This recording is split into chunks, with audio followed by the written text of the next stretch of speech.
Mi nombre es Sebastián Hernández Geumowska, soy estudiante de la Universidad Panamericana, actualmente cursando la maestría en Derecho en línea.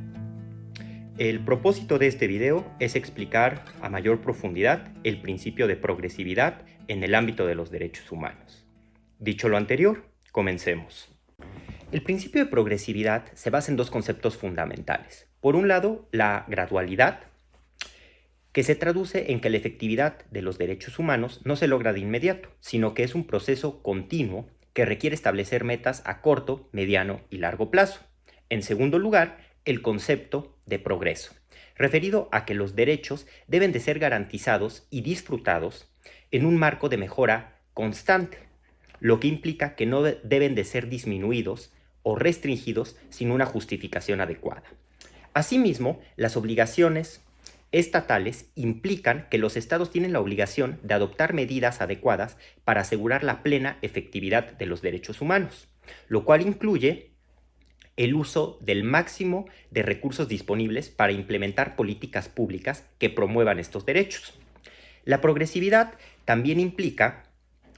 la no regresividad, es decir, este principio también implica una prohibición de retrocesos en el nivel de protección ya alcanzado, traducido en que los estados no pueden adoptar normas que disminuyan la protección de los derechos humanos existentes, lo cual es considerado ilegítimo. Además, el principio de progresividad también está íntimamente relacionado con la interpretación jurídica,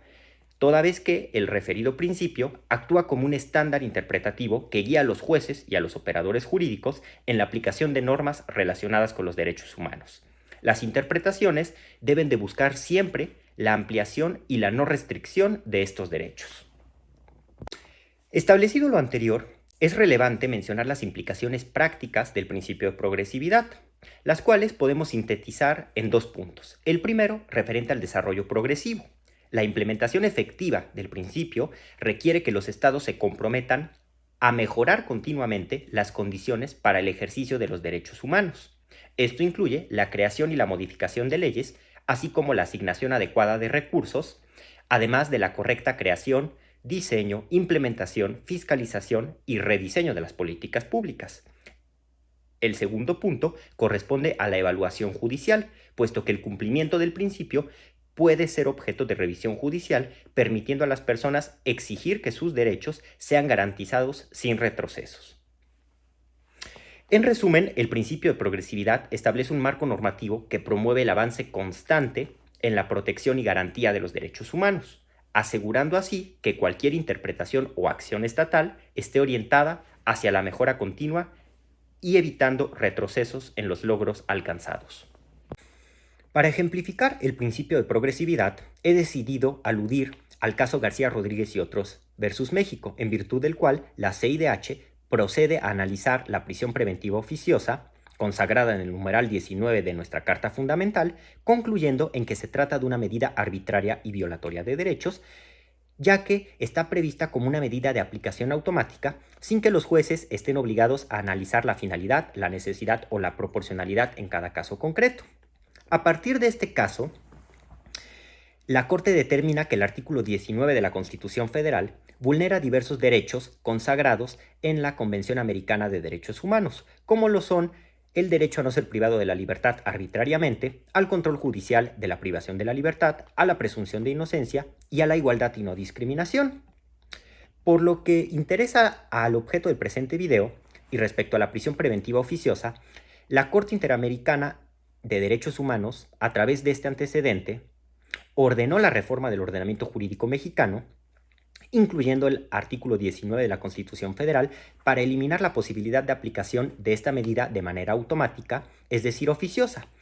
En otras palabras, el Estado mexicano debe de adecuar su ordenamiento jurídico, incluyendo las disposiciones constitucionales, a fin de que sean compatibles con la Convención Americana de Derechos Humanos. No obstante, a la fecha, la Suprema Corte de Justicia de la Nación no se ha pronunciado al respecto, emitiendo algún criterio obligatorio, ni tampoco ha sido reformada nuestra Carta Magna para dar cumplimiento a lo ordenado por este tribunal en la sentencia de 25 de enero de 2023.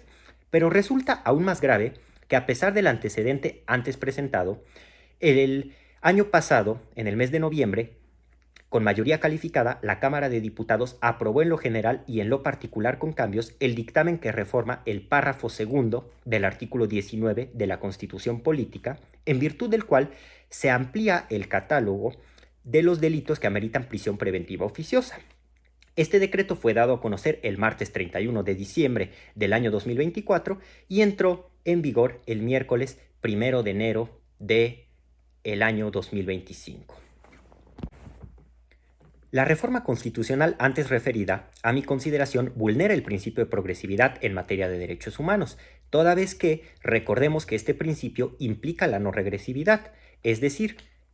se traduce en una prohibición de retrocesos a los niveles de protección ya alcanzados, traducido en que los estados no pueden adoptar normas que disminuyan la protección de los derechos humanos existentes, porque eso es considerado ilegítimo. En consecuencia, considero que el decreto de reforma debió de haber sido discutido y aprobado en el sentido de disminuir el catálogo de delitos que ameriten prisión preventiva oficiosa, lo anterior de concordancia o conforme al principio de progresividad en materia de derechos humanos. Sin embargo, al ampliar el catálogo, claramente viola el principio de progresividad. Muchas gracias.